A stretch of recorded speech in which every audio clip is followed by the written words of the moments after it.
પુરુષને શું થશે? સંગસ્તેષુ પજાયતે, એટલે કે સંગ એટલે કે આસક્તિ થશે. હવે આસક્તિ થાય, હવે આસક્તિ તો કોઈ પણ ગમે ત્યાં કરી શકે, બરાબર? આસક્તિ તો કોઈ પણ ગમે ત્યાં કરી શકે, એ છૂટ છે એને. પણ હવે એ આસક્તિ પૂરી થાય કે ન થાય એ એના હાથમાં નથી.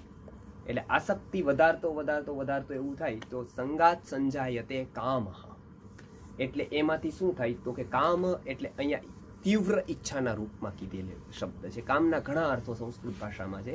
અહીંયા શું થાય છે તો એ તીવ્ર ઈચ્છા એની થાય છે.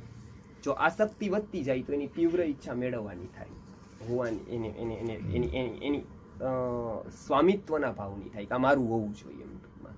કેમ કે આપણને એટલા પૂરતું વેદાંત કહે છે કે એ ઠીક છે, સારું છે, ત્યાં સુધી મન સંતોષ નથી માનતું. કંઈ પણ સારી વસ્તુ જોઈને મારી થવી જોઈએ, આ મન તરત માગી લે છે. સ્વામિત્વનો જે ભાવ છે ને એ તરત પ્રસ્થાપિત કરે છે. એટલે હંમેશા છે ને આપણું મન છે ને એ જો મારી વસ્તુને, મારી વ્યક્તિને સારી ન કરી શકે ને તો એ સારી વસ્તુને, સારી વ્યક્તિને મારી કરવા માંગે છે. આ હંમેશા મનની દોડ રહી છે. એટલે જ આપણે રાષ્ટ્રપતિ આગળ ફોટો પડાવીએ, શું કામ? આપણે ન થઈ શક્યા, બરાબર? એટલે આપણા મનની એક દોડ છે. એ ફોટો પડાવવાનું જે સાયન્સ છે ને એ વેદાંત કાળથી જાણે છે આ ચિત્રનું, બરાબર? એ મનની અતૃપ્ત વાસના છે એમ ટૂંકમાં. આપણને લાગે છે કે એક બહુ મોટા પ્રોફેસર છે ને ટીંગાડીને રાખે સર્ટિફિકેટ, બરાબર? એને બહુ માઇન્ડ ઉપર પીએચડી કર્યું છે, માઇન્ડ ઉપર બહુ જબરજસ્ત કર્યા છે. વેદાંત કહે છે કે હજી માઇન્ડને નથી સમજ્યા, હજી એ લાલસા તો કાઢી જ નથી જાય. કેમ કે એ સર્ટિફિકેટ લગાવીને એવું કહે છે કે જોઈ લો, આને જોઈને મને માન આપો એમ. એનું મન છે ને એ માન માંગતું રહે છે. અને એ માન એટલે ન લગાડવું જોઈએ એવું નથી, એને વ્યવહારથી લગાડી જ શકું તો જ ઓફિસ શોભે. તો જ આપણે જેમ કે બિઝનેસમાં કંઈક શોકેસમાં એક વસ્તુ રાખીએ એમ સર્ટિફિકેટ લગાડીએ, એનું ખોટું કંઈ નથી. ગુરુજી કહે છે કે તમારા મનમાંથી નીકળી જવું જોઈએ, શોકેસમાં ભલે રહીએ. હા, પછી કદાચ ન જોવે તો વસવસો ન થવો જોઈએ કે આ સારું જોયું નહીં આને એમ. હા, નકર ઘણી વાર એવું થાય કે આમાં કોક આપણે શું હોય કે આપણે કોકને કંઈક વસ્તુ બતાવીએ, ખાસ કરીને બેનો, બરાબર?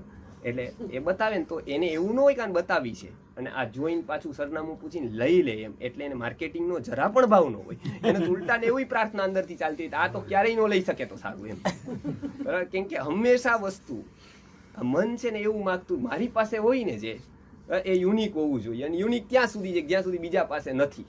જો એ માં છે તો પછી શું થાય? એટલે 2 રૂપિયાની બંગડીઓ લઈને બતાવે નહીં કોઈ, એમ કે તો બાજુવાળીને રેકડી આવે તો એ લઈ લેશે એમ.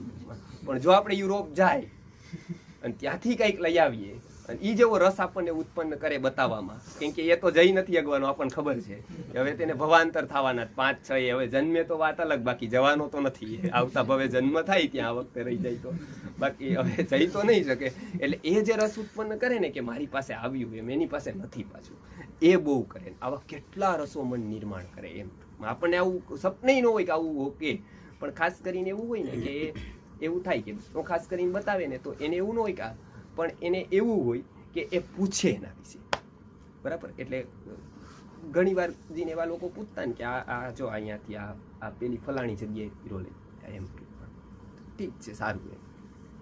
તો એને આશ્ચર્ય થતું કે આ વ્યક્તિને આટલું બધું ડાયમંડ, આટલા કરોડો રૂપિયાનું ના, એવું ન કીધું મને જોવા દો, બહુ બહુ ભાગ્યશાળી. એવું ન કેમ કે મહાત્મા બધા એવું કે હવે જા તો મારા માટે લેતો આવજે એકાદો માવો, એને તેવા જ જોયા હોય લગભગ બધા કે હા તો બહુ સારું છે એમ, બહુ ભાગ્ય હોય તો આવું મળે. ગુરુજી ઠીક છે, આમ તો આ બધું પથ્થર જેવું જ છે એમ, રાખ દે ડિરેક્ટથી એમ ટૂંકમાં. એક વ્યક્તિએ ચશ્મા બતાવ્યા ગુરુજીને, બનેલી ઘટના. કે આ ગુરુજી જો હું બહાર ગયો હતો ને ત્યારે આ ચશ્મા લઈ આવ્યો, તમારે કઈ આવું મંગાવવું? ઠીક છે, મારે તો ચાલે છે અત્યારે, પણ કે આની શું કિંમત છે એ ટાઈમે? તો 40,000 રૂપિયા. એ ટાઈમે 40,000 એટલે 20 વર્ષ પહેલા એમ. તો ડિરેક્ટથી રાખ દે કે વરી મારથી પડી જશે તો સાચવીને મૂકી દે ડિરેક્ટથી.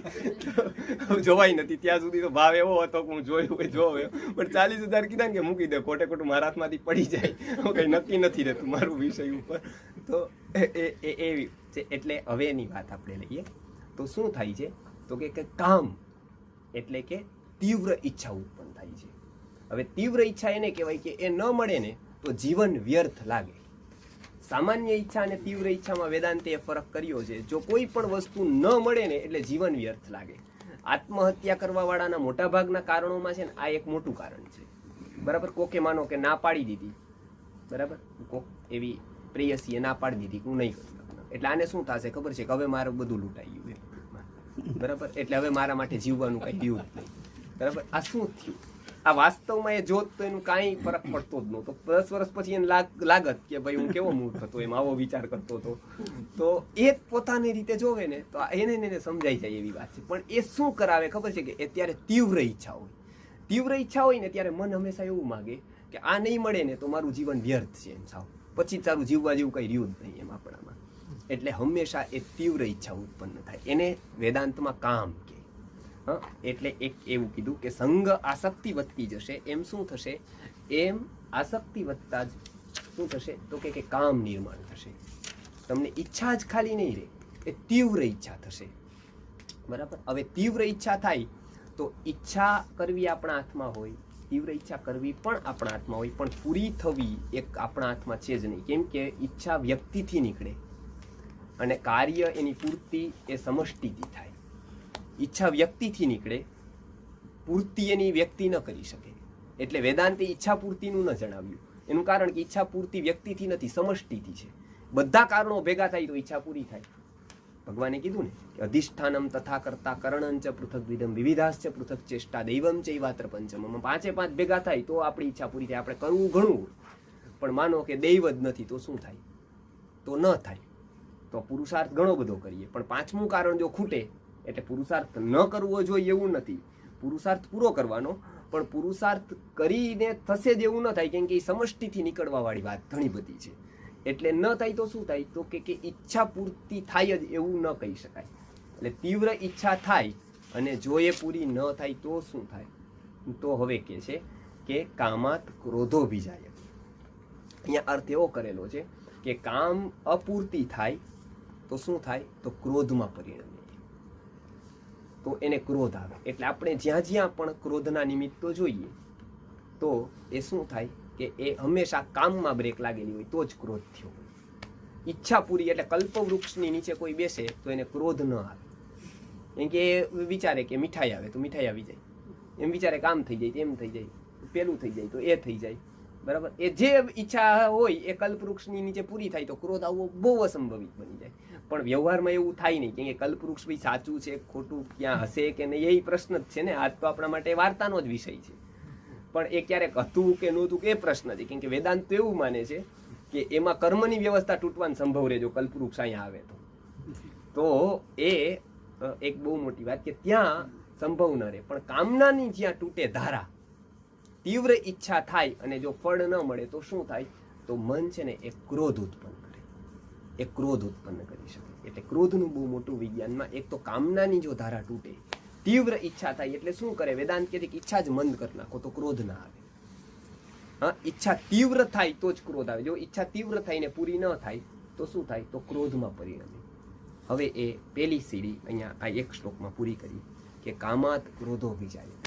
એટલે કે એ જો કામના પૂરી ન થાય, તીવ્ર ઈચ્છા પૂરી ન થાય તો એ ક્રોધમાં એનું પરિણમન થાય. એટલે ક્રોધ કરતા જાય. એટલે સૌથી પહેલા ક્રોધને છોડવો હોય તો ઘણા બધા રસ્તા બતાવ્યા છે. એક તો ઘણી વાર શું છે કે ક્રોધ આવે એ ખોટું. ગુરુજી ઘણી વાર કીધું, ઘણા એક વ્યક્તિ છે એ અમારું બધું પેલું ભણી એટલે આવા બધા કામ તો બહુ નાના નાના લોકો સાથે પડે. કંઈક પેલું થઈ જાય, કંઈક શાક લઈ આવવાનું, કંઈક પેલું કોઈ ઘી લઈ આવવાનું, કંઈક ફોલોઅપ લેવાના. એ ટાઈમે મોબાઈલ લે એટલે કંઈ ના આવીએ ને પછી આવે જ નહીં કોઈ. એટલે ગુરુજીએ કીધું થોડો ખીજાજે. પેલા કે અમે તો શિબિરમાં જઈ ત્યાં ક્રોધ કરવાનું ના પાડે, અને તમે અમને કયો ખીજાજે થોડો, કેમ તમે અમારું આત્માનું આવું કરો છો તમારા 2 રૂપિયાની વસ્તુ પાછળ એમ ટૂંકમાં. ના સાચી જ વાત કહેવાય, મારી જ ભૂલ થઈ એમ ટૂંકમાં હું તને એવું કહું. તે શિબિરમાં શું શીખવું એ મને કે યાદ જાણવા મળ્યું એમ. એટલે ગુરુજી પાછા સહજતાથી કહી શકે કે જો તમે આટલું બધું તમારા સ્વાર્થ માટે કેવો મને દાવ ઉપર લગાવ્યું હોય એમ ટૂંકમાં. એમ કે પેલા શાકવાળાને ખીજાઈને આવજે કે તું દરરોજ આવું કરસ તો કે જો ગુરુજી હમણાં હું શિબિરમાં ગયો તો ત્યાં કીધું તું ક્રોધ નહીં કરવાનું ટૂંકમાં, બરાબર. અને તમે તમારા સ્વાર્થ માટે મારું કેવું દાવ ઉપર લગાવ્યું. તમે આમ તો તમે ના જ પાડો ક્યારેક ક્યારેક. પાછું હમણાં જો તમારું છે એટલે તમારે શાક નો આવે તો મને એમાં તમે લગાડો છો કે. એટલે ગુરુજી કે ના ના સાચી વાત મારી ભૂલ થઈ ગઈ એવું હોય ને તો, પણ તું શીખીને શું હોય મને કે એમ તો હું થોડુંક જાણું એમ ટૂંકમાં. તો મારી વાત પાછી લઉં. એ કેવું કીધું કે ક્રોધ નહીં કરવાનો એમ.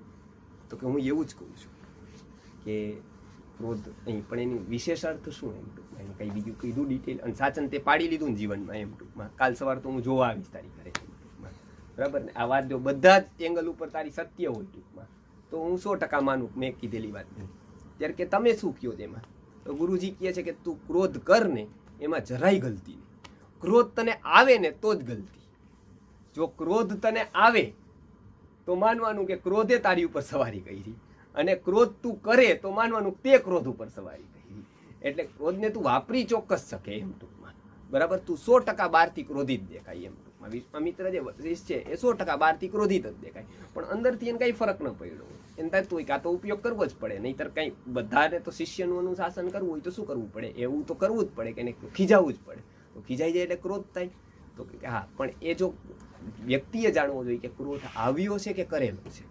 જો એ આવ્યો હોય તો ખોટું, પણ એને તું કરી નહીં ને તો સાચું, કેમ કે તું નક્કી કરીને ગયો તું એમાં ખીજાવું છું, તો તે કર્યો તો તને આવ્યો નથી, તો તે કર્યો છે, પૂરી હોશથી કર્યો છે, એટલું જ બોલ્યો છે જેટલું તાર બોલવું જોઈએ. પણ જો આવે ને તો નક્કી નો રહી, તો 5 શબ્દના 25 થઈ જાય આપણે બોલવાના, તો એ ક્રોધ આવ્યો એવું માનવાનું. પણ જો નક્કી કરીને જાય કે આ 5 જ કેવા છે, આવી જ સ્ટાઇલથી કેવા છે, તો તમે એ ક્રોધ કર્યો તો એ ન કે તમે ક્રિએટેડ છે. એ ક્રોધ છે એ ક્રિએટેડ છે. એટલે આ વસ્તુ, હવે એ ક્રોધને છે ને ઘણા બધા લોકોએ, ઘણા બધા દર્શનોએ એ ક્રોધ છોડવા માટેની વાત કરેલી છે. એમાં સૌથી પ્રસિદ્ધ છે બુદ્ધ. સૌથી પહેલા જો ધર્મના કોઈ વૈજ્ઞાનિક ગણાતા હોય તો એ બુદ્ધ ગણાય છે, કે જેને ધર્મને વિજ્ઞાન રીતે જોડ્યું. સાંખ્યએ આ વાત બહુ પહેલા કહી દીધી હતી, પણ બુદ્ધે માત્ર એનું પ્રત્યક્ષીકરણ કરાવ્યું. એ કહે છે કે શ્વાસોશ્વાસની ગતિ ઉપર ક્રોધનો બહુ મોટો ભાગ હોય છે. જો ક્રોધ આવે છે તો શ્વાસોની સંખ્યા વધી જાય છે, અને જેમ વ્યક્તિ શાંત થાય છે ને એમ ઊંડા શ્વાસ થાય છે. એટલે યોગ દર્શન પણ આયુષ્ય શ્વાસથી ગણે છે, આયુષ્ય કાળથી નથી ગણતું. યોગ દર્શન એવું કહે છે કે જો તમે પ્રાણાયામ દરરોજ કરો અને શ્વાસની સંખ્યા ઊંડી કરી દો, ઊંડા શ્વાસ લેવા માંડો, એવું જીવન જીવો કે જો તમારી શ્વાસ ઊંડા થઈ જાય તો શ્વાસની સંખ્યા ઘટે, અને જો શ્વાસની સંખ્યા ઘટે તો તમારા નિશ્ચિત શ્વાસ છે એ લાંબા ટાઈમે પૂરા થાય, અને જો એ લાંબા ટાઈમે પૂરા થાય તમારું આયુષ્ય લાંબુ થઈ જાય. એટલે શ્વાસથી આયુષ્ય વધે. વ્યક્તિ સામાન્ય રીતે યોગ દર્શનની રીતે 21,600 શ્વાસ લે. 21,600 માંથી જો એ સામાન્ય શ્વાસની ગતિ હોય તો 21,600 હોય, પણ જો એ ઊંડા કરી દે, જો એનું શાંત જીવન થાય, જો એ એક ધારા ઉપર ધ્યાનમાં ચાલે, એ ચિંતન અને અભ્યાસમાં રત રહે, તો એની શ્વાસની સંખ્યા છે ને એ ઘટતી જાય. અને જો એ બીજું બધું કરે, કામમાં આવે, ક્રોધમાં આવે, ત્યારે શ્વાસની સંખ્યા વધી જાય છે, અને એ વધે તો એનું આયુષ્ય ટૂંકું થાય, અને જો ઘટે તો આયુષ્ય લંબાય. એટલે આ ગણિત જે શ્વાસનું કીધું એ બુદ્ધે પહેલી વાર કીધું છે કે ક્રોધથી છે ને શ્વાસોશ્વાસમાં બહુ ફરક પડે. એટલે આનાપાન સતી જે કરે, જેમની વિપશ્યના સાધના, એટલા માટે એમને કીધેલી કે એ 12 શ્વાસોશ્વાસને જો કંટ્રોલ લેવામાં આવે, દ્રષ્ટાભાવથી જોવામાં આવે, તો અંદર ક્રોધમાં બહુ ફરક પડે. વેદાંત એને શું કહે છે એ હવે આપણે આવતા વખતે જોઈશું. આનો પાર્ટ હવે જે થોડો બાકી રહ્યો છે ક્રોધથી સમૂહનો, એમાં ક્રોધ સમજવાનું વેદાંત કહે છે. એ વેદાંતની દ્રષ્ટિ ક્રોધ પ્રત્યે કેવી છે એ આપણે આવતા વખતે જોઈશું. હવે પછીના શ્લોકમાં ક્રોધ સુધી થયું છે, હવે ક્રોધથી શું થાય છે ને ક્રોધ શું છે એ આપણે આવતા વખતે જોઈશું. આજનું પૂર્ણ કરીએ. આપે કીધું કે શ્વાસ ઓછા થાય, લાંબા થાય એટલે ઓછા થાય, ઓછા થાય તો આયુષ્ય વધે. તો આપણે એનો મતલબ કે હાર્ડવર્ક કરી કંઈક વર્ક કરતા હોય તો એમાં આપણા શ્વાસ તો ઝડપથી જ ચાલવાના, તો એનો મતલબ કે હાર્ડવર્ક ન કરવું. હા, એટલે એમાં એક બતાવ્યું છે વેદાંતે કે જો હાર્ડવર્ક જે લોકો કરતા હોય ને એને ચિંતન અને ધ્યાન કરવાના. હાર્ડવર્ક ક્યારેય પણ 1 પ્રહરથી વધારે નહીં કરવું. એટલે પહેલાં પણ જે લોકો વર્ક કરતા હતા એનો ટાઈમ છે ને હંમેશા સૂર્યોદયથી સૂર્યાસ્તનો રહેતો હતો. હાર્ડવર્ક કરવું પડે તો સૂર્યાસ્ત પછી ન કરવું, એ પછી એ વધારે શ્વાસ વધારે હાર્ડવર્ક. એટલે વર્ક કરવું હોય તો પ્રહરાંત વર્ક, આયુર્વેદમાં પણ એનું છે કે કોઈ પણ વર્ક છે એ 3 કલાકે તમારે વિસામો લેવો પડે. જો કોઈ પણ હાર્ડવર્ક કરો પછી તમારે ધ્યાન અથવા ચિંતન અથવા તમને જે ગમે એ કરવાનું હોય, અથવા તો ખુલ્લામાં ફરવાનું હોય, તો એક જે છે એ હાર્ડવર્ક જે લોકો કરે છે એને 3 કલાકે આરામ લેવો, પ્રહરે કરવું, એક સાથે કન્ટિન્યુઅસ ન કરવું. એટલે એને શ્વાસની રિધમ જાળવવામાં શક્ય બને. બીજી વસ્તુ એવી કીધી હતી કે જે પણ હાર્ડવર્ક કરતા હતા કાંઈ પણ એમાં દર પાક્ષિક છુટ્ટી હતી, અઠવાડિયે અથવા 1 દિવસ રજા રાખવામાં આવતી હતી. એ રજા રાખવામાં આ બધા અભ્યાસો કરવામાં આવતા. એ લોકો આશ્રમ જતા હતા ત્યાં, એને કારણે એનું વળી પાછું જે છે ને એ રિક્રિએશન થતું. એટલે રિક્રિએશનનો એક્ઝેક્ટ અર્થ એવો છે કે એનર્જી રિક્રિએટ થતી. આજે આપણે કરીએ છીએ એ રિક્રિએશન નથી, મતલબ એ એનર્જી રિક્રિએટ નથી થતી. એનાથી તો શું થાય છે કે આપણી એનર્જી આ બાજુ જતી હતી ધંધામાં, એની બાજુ હવે થિયેટરમાં જાય. આ બાજુ જતી હતી એની બધી પેલી બાજુ, એમાંથી કંઈ એવું મનને નથી મળતું, એટલે મન ઓર થાકીને આવે છે એમાં. એટલે હાર્ડવર્ક માટેના જે નિયમ છે ને એ અલગ આપ્યા છે, ચિંતક માટેના અલગ છે. મતલબ કોને કેવી રીતે કરવું એની 4 ધારામાં ભાગ પાડ્યા છે વેદાંતે, કે આ પર્સનાલિટી વાળી વ્યક્તિ છે તો એને કેવું ધ્યાન કરવું, આ પર્સનાલિટી વાળી વ્યક્તિ છે તો એને કેવું ધ્યાન કરવું, આ પર્સનાલિટી વાળી વ્યક્તિ છે તો એને કેવું જીવન જીવવું, આ પર્સનાલિટી વાળી. એમાં વેદાંતે સૌથી વધારે કોમન જો વસ્તુ બતાવી હોય તો એ સૌથી વધારે એકાગ્ર સ્વાધ્યાય અથવા ચિંતનમાં પ્રવચનમાં થાય છે. એટલે એક રસ્તો બતાવે છે કે સ્વાધ્યાય પ્રવચનાભ્યામના ક્રમ, જેટલી વાર મન સ્વાધ્યાયમાં પ્રવચનમાં રહે છે ને વસ્તુમાં, એટલી ટાઈમ તો એ 100% વિષયથી અલિપ્ત થઈ જાય છે અને એના શ્વાસોશ્વાસ ઊંડા અને સ્થિર થાય છે. એટલે એ ટાઈમ વેદાંતે કીધું છે દરરોજ 1 કલાક એટલે આપ્યું તો સ્વાધ્યાય પ્રવચનનો, કે ડેઈલી વધારે ન કરી શકે તો 1 કલાક કરે. અને એટલે પછી બીજો જે જપ આપ્યો હતો કે જપમાં પણ શું થશે કે 108નું બી ગણિત છે એટલે જ છે કે 24,600 યદી વ્યક્તિ શ્વાસ લે છે, 21,600 એની યદી અડધા કરશે તો 10,800 થશે 12 કલાકના. એ 12 કલાક તો કદાચ કોઈના જપ ન કરી શકે તો 100 બરોબર ગણીએ તો 108 થાય. 10,800 શ્વાસોની સંખ્યા છે તો 10,800 ન કરી શકે તો 1 બરાબર 100 એવું ગણીને 108નો આંકડો આવ્યો છે. એટલે એ જપ છે કે ચિંતન છે કે સ્વાધ્યાય છે એના સહેલા રસ્તા બતાવે છે. પ્રાણાયામનો રસ્તો એની ઉપરનો છે, કેમ કે એના માટે બહુ કંઈક શિક્ષણની જરૂર રહેશે. જો એ અયોગ્ય રીતે થાય તો એ નુકસાન પણ કરે છે. એટલે અને બીજું કે યમ નિયમ વગરના થાય તો ઓર નુકસાન કરે છે. જો વ્યક્તિ ગમે તે ખાતો હોય તો પ્રાણાયામ ન કરી શકે, એ ગમે તેવી રીતે જીવતો હોય તો પ્રાણાયામ ન કરી શકે. જો એનું જીવન યમ નિયમથી યુક્ત હોય તો જ એના માટે આસન છે, નહીંતર એને આસન નહીં કરવા. માનો કે ભરપેટ આપણે રાત્રે ખાધું છે, તામસી ભોજન પાણીપુરી દબાવીને ખાધી છે રાત્રે 11 વાગે, તો સવાર ઉઠીને આસન ન કરાય. બરાબર, મને યોગ ટીચરને ન ખબર હોય તો એમ કે ભાઈ હાલો આ કમરના દુખાવાને મટી ગયા હતા તમે કરો એમ. પણ એ કરીને 1-2 મહિને 5 મહિને એ નડે ને. એટલે આ યોગ દર્શનકાર છે ને એવું કહે છે કે જો તમારું ફૂડ બરાબર હોય, યમ અને નિયમ પૂરા થતાં જ 3જું ક્રમાંક આસનનો આપ્યો છે. જો આસન સિદ્ધ થાય તો જ પ્રાણાયામ કરાય, નહીંતર પ્રાણાયામ ન કરાય. પ્રાણાયામ થાય તો જ પ્રત્યાહાર ઉપર જવાય, ને પ્રત્યાહાર થાય તો જ ધારણા ઉપર, પછી જ ધ્યાન ઉપર ને પછી જ સમાધિ આવે. એટલે કોઈ એવું કે 15 દિવસનો કોર્સ કર્યો અને મને સમાધિ લાગી ગઈ, તો ક્યારેય એવી રીતે સમાધિ લાગે નહીં. એ તો કદાચ ઝોલું બોલવું આવી જાય એવું બને, કેમ કે એસી વોલમાં શિબિર હોય, 5 સ્ટાર હોટલ રાખેલી હોય, બરાબર, એમાં વ્યવસ્થિત જમવાનું હોય બધું જ. અત્યારે જે બી આપણે વિશેષણ આપીએ ગઈ એવું બધું જ જમવામાં હોય, એટલે એમાં ક્યારેય પણ એકઈ કડી ભેગી થાય નહીં. એટલે એવી કોઈ સમાધિ લાગે નહીં. અને એવી રીતે કોઈ કદાચ લગાવવા વાળો આવે તો એવી જગ્યા પાસ કરે નહીં. એટલે એ તમારે જોવાનું કે લગભગ આપણા જેવા જ હોય લગાવવા વાળા કે લગાવવા આવવા વાળા, એટલે એવી જગ્યાઓમાં લાગે નહીં. એટલે યોગ દર્શનકારે છે ને આખી ચેતનાની વેદાંત પ્રારંભમાં કીધું છે કે જો એની વેદાંતની બેઠક સ્થિર ન હોય ને, નહીંતર તમે હાલો માનો કે ચિંતન ગમે એનું ચાલતું હોય, અહીંયા એ યોગના ક્લાસમાં આવે તો શું થાય? તો એ કહે છે કે બહુ વાર તો એનો સંધિવાત મટી જાય, પેટનો દુખાવો સારો થાય, એવું બધું થાય. આપણા યોગનું ફળ યદી એ જ કહેતા હોય કે ભાઈ મારું પેટ સારું થઈ ગયું એટલે યોગ સાચો, તો એ આપણા માટે તો યોગ એટલે કે હજી બહુ યાત્રા બાકી છે આપણી. એમ ટૂંકમાં કેમ કે તો કોઈ બીથી થઈ શકતું હતું, પણ યોગ જે વૃત્તિ સ્થિરની વાત છે એ બહુ ઉપરની છે. એટલે આ એક વાત છે, એની આપણે ક્યારેક લેશું. જી, તમે કીધું ચિંતન કરવું જરૂરી છે, એનાથી વિચારો ઓછા થાય અને ઇન્ફોર્મેશન નોલેજ તરફ આપણે જાય. પણ સાથે તમે એમ કીધું કે ચિંતન કરવાથી સંગ વધે અને આસક્તિ વધે, તો એ કેવી રીતે કનેક્શન સમજાવવું? એમાં 2 વાત છે. યદી વિષયોનું ચિંતન થાય તો આસક્તિ વધે એવું જ બતાવ્યું છે. ધ્યાયતો વિષયાન શબ્દ વાપર્યો છે.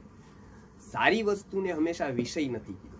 વેદાંત મતે જે બાહ્ય પદાર્થો જેટલા છે, જેટલા પણ વર્તુ, જેમાં કે આપણું એટ્રેક્શન છે પહેલેથી જ, કે જે તોડવાનું છે, જે ફોકસ તોડવાની વેદાંત વાત કરે છે એ આ જગત ઉપરનું છે, એટલા બધા જ વિષયો ગણાય છે. પણ જે માનો કે તમે કોઈ પણ એક ચિંતન મતલબ કે સ્વાધ્યાય કર્યું, અત્યારે સાંભળ્યું ગીતાનું, બરાબર. તો એમાં તમારે કયા વિષય ઉપર એટ્રેક્શન થયું, કયો વિષય અત્યારે, મતલબ કે કોઈ વસ્તુની વાત કરેલી તો કોઈ વસ્તુની તો વાત નથી કરેલી. વસ્તુની વાત કરવામાં આવશે તો એ ભૌતિક છે. માનો કે આશ્રમની પણ વાત કરી ને ભૌતિક છે, બરાબર. આ આશ્રમની પણ વાત કરવામાં આવે તો વેદાંત દ્રષ્ટિથી ભૌતિક છે. હા, એ અભૌતિક સુધી પહોંચાડે છે, એ સીડી બને છે, વાત જુદી છે. પણ અહીંયા જે વાત થાય છે કે સ્વાધ્યાયની વાત થાય છે કે જે વસ્તુ એનું ચિંતન શરૂ થવું જોઈએ, મતલબ આત્મ વિષયક ચિંતન એ શરૂ કરવાની વાત કરે છે. જે પદાર્થ વિષયક ચિંતન છે એનાથી આસક્તિ થાય છે, જ્યારે આત્મ વિષયક ચિંતનથી અનુરક્તિ ઊભી થાય છે. એટલે આ બે ભાગ છે, આત્મ વિષયક અને પદાર્થ વિષયક. માંથી જે ભ્રમર થાય એવું વેદાંતનું દ્રષ્ટાંત છે તો એ ત્રૈન્દ્રિય છે, બે ઇન્દ્રિય છે, ચોવીન્દ્રિય છે. કીટક મન છે, વિચાર કરે છે, મન છે. ઓહ વાહ, આ સરસ પ્રશ્ન છે. હવે વેદાંત એવું માને છે કે જે મન બુદ્ધિની ગણતરી જે કરેલી છે જેની પણ એની છે ને સ્થૂળ મન પ્રાણીને છે, સૂક્ષ્મ મન નથી. સ્થૂળ મન કેવી રીતે છે તો એ છે ને એક તો ભયભીત થાય છે. આહાર, નિદ્રા, ભયમૈથુન, ચાર વસ્તુ સમાનમ એતત પશુભીર નરાણામ. બરાબર, આ ચારે ચાર વસ્તુ છે પશુ અને મનુષ્યમાં સમાન છે.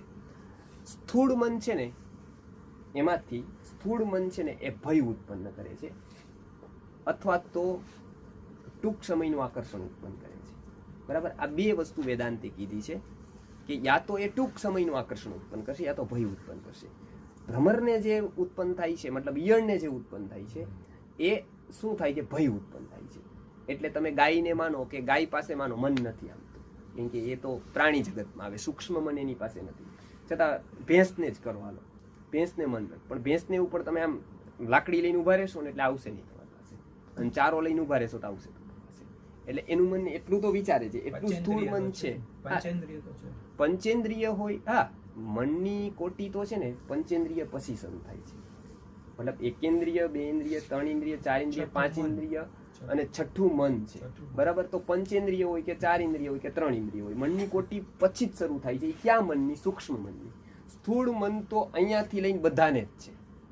બરાબર, એ સ્થૂળ મનના વિભાગ છે કે એનું એટ્રેક્શન. એટલે જ કૂતરું છે તો કૂતરું તમે 2 દિવસ રોટલી નાખો, ત્રીજા દિવસે એ તમે જે રોટલી જે ટાઈમે નાખીએ છે ને એ જ ટાઈમે બરાબર તમારી પાસે આવશે. હવે એનું ટાઈમ એને ઘડિયાળ જોઈ નથી જોઈ, એને કેમ ખબર પડી જાય છે કે આ જ ટાઈમે આ રોટલી મને આ જ વ્યક્તિ આપશે, પાછો એને જ ગોતે. તમારા ઘરે કોઈ ન હોય તો વાંધો ને, એ જ જોઈએ. અને એ જોવે ને એટલે એ ગમે ત્યાં ભેગો થશે ને, એને ગમે ત્યાં, એટલે એને જો ચાટશે પગ, એને ઓળખી જશે કે આને જ મને રોટલી આપે. હવે આનું ને મનુષ્યના આકર્ષણમાં શું ફરક છે ખબર છે કે કૂતરાને માનો 2 વર્ષ કે 3 વર્ષ તમે ભૂલી જાઓ તો કૂતરાની બહુ શક્યતા કૂતરું તમને ભૂલી જાય. પણ હવે આ જગ્યાએ મનુષ્ય હોય તો ન ભૂલી શકે. બરાબર, કે આ જગ્યાએ જો મનુષ્ય હોય ને તો એના 4 જન્મારા ઊભા કરે પછી કે જોયું ને જરૂર હતી ત્યાં હવે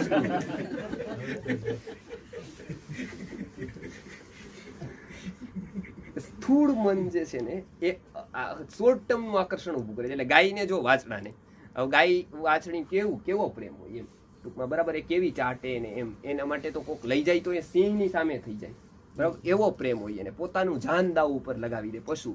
બરાબર, હવે એનું એ મોટું થાય ને એટલે એને વહી જાય એમ ટૂંકમાં. ગાયે વેદાંત નથી પાસ કર્યું, કોઈ બ્રહ્મસૂત્ર ભાષ્ય નથી થયું તૈયાર. બરાબર, છતાંય ગાયને છે ને એ જાય ને તો સહજ જ લાગે. ભેંસને એને પાડી વહી જાય મોટું થઈને તો એને લાગે કે ના ના સહજ જીવન છે. પણ જો મહાત્માને કોઈ શિષ્ય બ્રહ્મસૂત્ર પાસ કરીને જઈને ફોન ન કરે તો મહાત્માને તો અતિશય એટેક આવે એમ ટૂંકમાં. જોયું, આટલું બધું ભણીને વયો ગયો ને પોતાનું નામ આગળ લગાડે છે એમ ટૂંકમાં, તો એના માટે અખાડાને ઝઘડા થાય એમ. આ શું ઊભું થાય છે, શું કરે છે આ? તો આ જે છે ને શોર્ટ ટર્મનું આકર્ષણ છે, ગાયને છે, ભેંસને, જેનું સ્થૂળ મન છે ને એ ગહેરાઈ નથી કરતું. એટલે એનું શું છે ખબર છે કે કર્મન્યાયના સિદ્ધાંત એનો જન્મ નથી થતો.